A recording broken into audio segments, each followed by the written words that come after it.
दिल्ली की एक शांत सोसाइटी का फ्लैट नंबर 402। समीर और रिया को यहां रहते हुए 2 साल बीत चुके थे।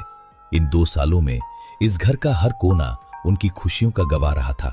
हंसी, बातें, झगड़े और फिर मनाने की आदत, सब कुछ इसी घर की दीवारों में बस गया था। लेकिन आज की रात कुछ अलग थी। घर में बसरी खामोशी में अजीब सा डर था, जैसे कोई अनदेखी मौजूदगी हवा में खुली हुई हो। समीर अपने लैपटॉप पर काम कर रहा था। कीबोर्ड की आवाज उस सन्नाटे को तोड़ रही थी। रिया, तुम देख रही हो? ब्रूनो पिछले 2 घंटे से उस खिड़की के पास मूर्ति की तरह बैठा है। क्या बात है? वही तो मैं सोच रही हूँ समीर, हम 2 साल से यहाँ हैं। ब्रूनो ने कभी ऐसा नहीं किया। देखो ना, उसकी आंखें कैसे उस खिड़की के बाहर अंधेरे में गड़ी हुई हैं, जैसे वहाँ कोई खड़ा हो। अरे रिया, कोई बिल्ली बिल्ली होगी, बेकार में डर रही हो तुम। 2 साल में पहली बार इस घर से डर लग रहा है। साफ है तुम थक गई हो। वो लैपटॉप बंद करते हुए उठा। चलो सो जाते हैं, सुबह सब ठीक लगेगा। रिया ने कुछ कहने के लिए मुंह खोला, फिर चुप रह गई। उसकी नजर फिर से ब्रूनो पर चली गई, जो अब भी बिना पलक झपकाए अंधेरे को घूर रहा था, जैसे वहां सच में कोई खड़ा हो। रात तो जैसे तैसे कट गई, लेकिन सुबह सूरज की पहली किरण के साथ ही समीर ब्रूनो को लेकर अस्पताल लेकर गया। ब्रूनो की खामोशी अब समीर को भी डरा रही थी।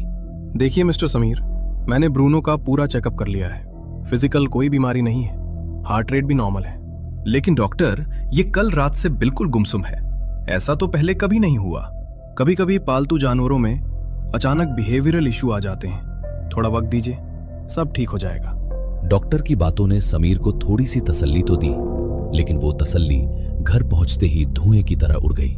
दरवाजा खुलते ही ब्रूनो ने अपनी पूंछ टांगों के बीच दबा ली और बिना पीछे देखे सीधे बेड के नीचे जा छिपा।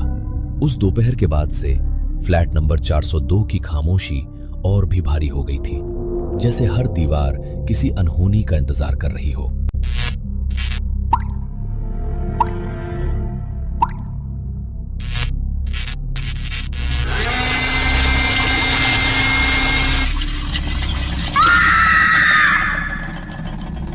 रिया की चीख सुनते ही समीर घबराकर किचन की तरफ दौड़ पड़ा। वहां पहुंचते ही उसके पैरों तले जमीन खिसक गई। रिया बेहोश होकर फर्श पर पड़ी थी। उसका चेहरा सफेद पड़ चुका था और सांसें बहुत धीमी चल रही थी। समीर ने बिना एक पल गवाए उसे गोद में उठाया और जल्दी से बेडरूम में ले जाकर बिस्तर पर लिटा दिया।